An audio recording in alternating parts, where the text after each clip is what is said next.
Hey, what's going on, everybody? Welcome back. In this video, we are looking at the NBA slate for Friday. We have a 7-game slate today, so let's go ahead and get into it. As always, if you enjoy the videos, appreciate it. Hit the like button, subscribe if you haven't already. We got some news on the slate without the Cavs are without Garland today. We're still waiting on quite a bit of news. A lot of Q tags, especially with some of the guys that got traded yesterday. So, sure, we'll get some changes, but wanted to go ahead and make a kind of early look at the slate, or at least an afternoon look at the slate. So, as always, if you enjoy the videos, appreciate it. Hit the like button, subscribe if you haven't already. You can check out Twitter for updates, check out Prize Picks, use my code PROCESS if you want to get free $100 when you sign up, or a free deposit match. And let's get started. So at the point guard position, you have DeJounte Murray, Trae Young, and LaMelo Ball. Out of that group, I like Murray and Ball the most. Murray gets a boost not playing with Derek White, who got traded away to the Boston Celtics, and LaMelo Ball just gets a boost because the Hornets are shorthanded without Martin and without Gordon Hayward. We got word that Montrezl Harrell is going to make his debut today, so that's not going to really hurt Ball or anybody. It's going to hurt some of like the bigs like Washington and Plumlee. Might see some less minutes with Harrell mixed in, but these top three guys, or at least LaMelo Ball, still looks great at 9K. LeVert should be in the starting lineup today without Garland. He's already priced up a bit at 86. It is a revenge spot if you wanted to go to him against Indy. You have Halliburton at 84. He looks okay right now. He looks a lot better if Brogdon is out, because if Brogdon is in, then he'll handle the ball some. Halliburton handle the ball some. But if Brogdon is out, then you'll see Halliburton play basically all of the point guard minutes. I'm not interested really in like Cade. He's missed a bunch of games recently. Even if he does play, 8,000 is kind of expensive. Maxey 77. He looks fine. With Embiid there. They traded away Seth Curry, so they're a little bit short on bodies just in terms of the wings, but that could just be soaked up by like Danny Green, and Korkmaz getting some extra minutes. I do like Rozier a bit at 73. Just a tough shooting night for him, and a lot of the Hornets last game against Chicago just shot 6 of 18. Only made 2 of 11 from distance, but the assists have been there at some of these games. The rebounding has been surprisingly good for a guard of his stature and playing with like Ball and Bridges and all those guys. And the points will come. He's played 39 minutes. They traded away Ish Smith. They don't really have a backup point guard right now. And they definitely don't like playing James Bouknight. So I definitely could see they stagger some of the minutes and you get some more minutes with Rozier and Ball, just handling the ball without each other. Derek White is no longer on the Spurs, and the Celtics are not on the slate, so definitely don't want to be looking at him. Suggs is questionable. He left the game with an Achilles injury. If he misses again today, not the easiest matchup going into Utah for this Magic team, but that would be a decent bump for like Gary Harris would probably start, and then it'd be a decent bump for Cole Anthony, who's only 72. So that makes some sense there. Dosunmu is questionable. If he misses, you can go to Kobe White. But the value pick that I'm kind of interested in right now is going to be Bones Highland, who's only $3,800. He's going to be starting most likely at point guard because Monty Morris is in he's in a concussion protocol, so he's out at least for this game. Who knows how many more games he'll miss if he does miss more? But that's going to benefit Bones Highland. You'll probably see at least mid-20s, if not high 20s and low 30s in minutes. And he's come on strong a bit recently. He was in the doghouse for a little bit, but he's kind of bounced back and is an explosive player in terms of just scoring and getting you some peripherals here and there, but 38 is too cheap, even though the matchup's not great against Boston. At shooting guard, I like Zach LaVine. Also has going back against his former team, Minnesota, at 92. He looks fine. Probably like Donovan Mitchell a little bit more than Zach LaVine. He almost had a triple-double, shot pretty poorly, just 5 of 14, and they didn't even play that many minutes, only played 33 because they won by 26. Against the Golden State Warriors, so he kind of got some of the fourth quarter off there, but definitely a good price tag for him.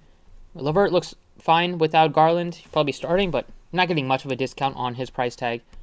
It is a revenge spot if you wanted to factor that in.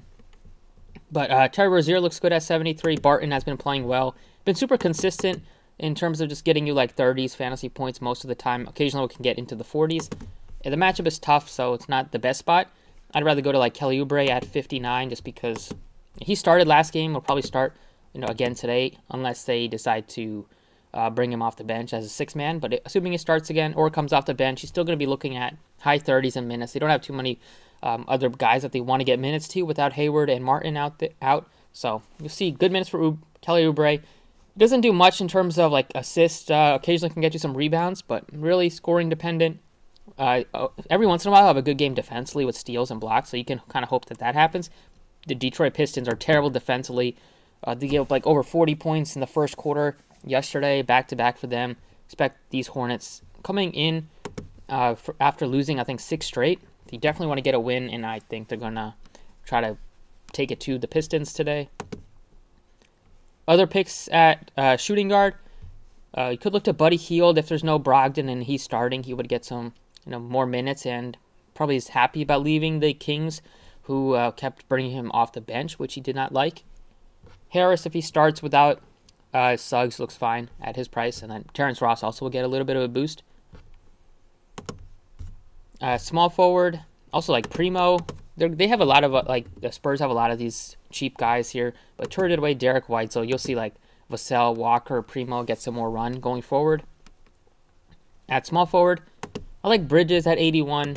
He's not super cheap at $8,100. You're gonna need a good game out of him, but he will play huge minutes. He's done good with the assist and rebounds. Also, it can get you some defensive stats. So even though it's expensive, I think not too many other guys in the range that look that appealing. Going further down in the mid-range, I like Aaron Gordon a bunch. He's only $8,600. He's been playing great recently, playing good minutes in any sort of close game, and the rebounds have been there. The scoring has been pretty consistent for him recently. He's been shooting the ball well as of late, so I'm going to plug him in at 56. Feel like that is a pretty good price tag, especially missing Monty Morris, just missing one piece of the rotation, one guy that does take a decent amount of usage. You have Lou Dort, similar, like 63 looks okay. Sadiq Bey looks fine at 65, but I'd rather go with Gordon in the 5K range. And then for the 4K range, you have like Kenrich Williams been playing better. Diallo started. He'll probably start again today. He gives you some upside. If there's no Cade, he'll start and be a decent option. But if Cade plays, then you can fade him.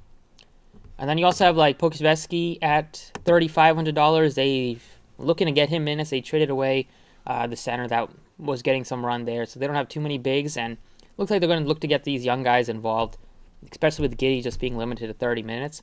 So I feel like Pokusevski is a great value at only $3,500, given the upside that he gives you with the three-point shooting, the rebounds, occasionally the defensive stats. At center, you have Embiid and Jokic separated by just $500. I feel like Embiid will absolutely destroy this Thunder team. They don't have Seth Curry. Harden's not making his debut for a couple of games at least. And the Thunder just have nobody to slow him down. They have Derek Favors, who's like 45 years old. So I feel like Embiid will be able to destroy this team at home. Only concern you have is a blowout, but I'm still going to go ahead and put in Embiid at 11.9, even though he's super expensive. Just give you that 60, 70 point upside today. And then you have, Jokic makes sense as a pivot there. Don't have much interest in like Cat or Vooch going back and forth against each other. I think maybe I'd allow to go Vooch than Towns, but I'd rather just try to get up to Embiid if I could. The mid-range isn't crazy, besides like Jakob Poeltl looks fine. Mobley and Wendell Carter look decent, but Carter has a tough matchup against the Jazz. If Rudy Gobert is able to play, if Gobert is not able to play, then definitely you can look to Wendell Carter a bit. And then Plumlee, Washington are tough to project now with Montrezl Harrell there. So, and the only guy that does look slightly appealing is Batadze, but you're going to have to wait and see if we get Isaiah Jackson out. If both guys are in, they'll probably split some of the minutes. If Jackson is starting, then he looks good. I have more confidence in Jackson than Batadze. And then last but not least, I think Charlotte is still like the best team to target today, at least to get a couple of pieces from. Just because the matchup is solid and they're missing so many. They're missing a couple of pieces of the rotation. They run like an 8-man rotation most nights.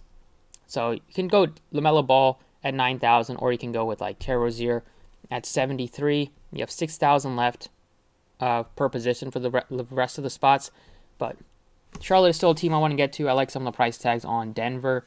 And then Embiid should just dominate this Thunder team. So got him as my stud. On the slate, you have Embiid and Jokic as your main studs. Nobody else above 10-4. So that's it for the first kind of look on DraftKings. Let's go over to FanDuel.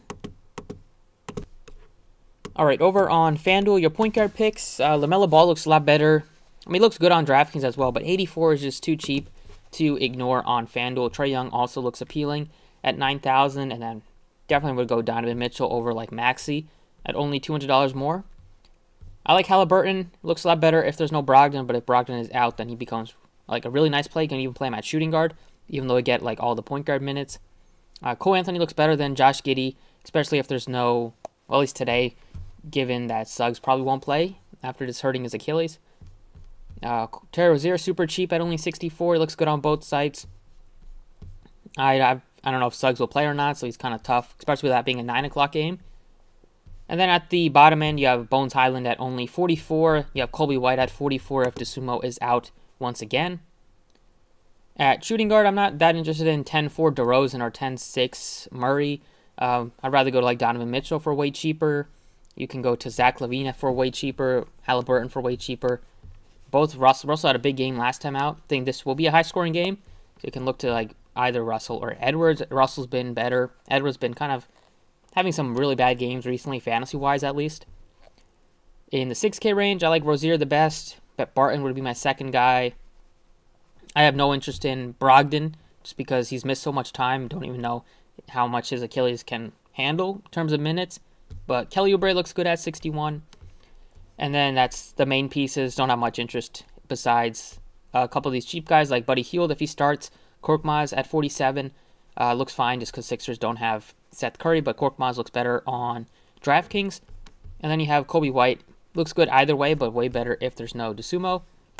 But I'll plug in Bones Highland at shooting guard, or you can plug him in at point guard. Doesn't really matter, but point guard probably has some better options that you can look to. So I'll go ahead and put him in at 44. It's pretty, got some good value here in the 4K range, not only with White and Bones Highland, but you also have Gary Harris at 46 if he does start. Highland's only point guard eligible, so plug him in at point guard, and then we can plug LaMelo Ball in at, actually they're both just point guard. Oh well, we'll have two guys at point guard at least. So, still would like to get to both of those guys, I guess. Skip shooting guard, but you have like a bunch of guys. Terry Rozier looks good. Donovan Mitchell, Zach LaVine be my favorites to consider. Small forward, we have Bridges at only 74. He looks good on both sites, but especially on FanDuel at that price tag. You could look to like Tobias, but he's 85. He's not my favorite pick. I'd rather go down a little bit to like Kelly Oubre at 61 or Barton at 65 if I'm not getting to Bridges. Plug in Kelly Oubre at 61. For the value picks here, at small forward, you have a couple of guys in the 5K range like Wagner. You want to take a risk with him in tournaments. 4K range, you have Buddy Hield. Looks good if he's starting. Harris, if he's starting, looks okay. But I'd rather go Buddy Hield. And then you have min price on Terrence Ross, who looks good just if Suggs isn't able to play. At power forward, you don't have much interest in all like the big spend ups here. Well, you don't have too many spend ups besides Tatum. I think Tatum looks good, but I like Tatum more than Tobias. Jared Allen looks fine, but I probably wouldn't force him in. He looks better than Mobley for $100 more, but I'd rather go a little bit cheaper at the position if I could. Good price tag on Aaron Gordon, good price tag on Baisley. And then you have Jeremy Grant is only 52, so he's going to be a little bit tough to pass up on. Pokuevski's a fade on FanDuel at 49. Play him for $3,500 on DraftKings. And then the only other guy would be, like, a couple guys you can look to are, like, Niang, because Sixers don't really have a backup center today if Millsap's not able to play. And then I guess Kelly Olynyk still looks slightly appealing if Bagley's not able to play. But if Bagley plays, then you probably wouldn't try to get to him, even though he is good enough to where you could look to him as a min-price option. But we'll see what news we get out of Detroit. And then at center, you have Embiid and Jokic. Very affordable on price tags on both guys. I feel like you're probably going to want to pay up for one of the two on FanDuel, with there not being too many other great options that stick out much. So I'll stick with Embiid. If we get some more news or we get some more value, I can get up to Jokic for 500 more. But I think Embiid, there's just nobody that can slow him down. The only thing that can slow him down is foul trouble or the game just getting out of hand. But that's it for the video. Thank you for watching. Best of luck tonight, and I will see you all next time.